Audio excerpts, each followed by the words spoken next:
السلام عليكم ورحمة الله وبركاته. تفسير رؤيا النور في المنام.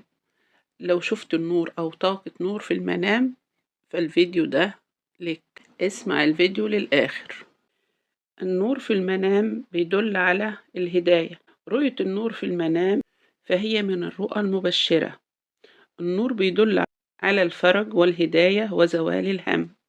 لو رأيت إنك بتتنقل من الظلام إلى النور فده توبة من ذنب عظيم، أو أمر معين، أو مشكلة أنت متحير فيها، أو حل مشكلة معينة، أو أمر أنت متحير فيه، وربنا هيهديك إلى الطريق المستقيم أو الطريق الصحيح.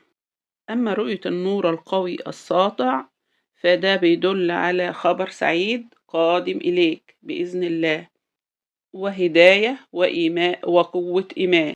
والله أعلى وأعلم.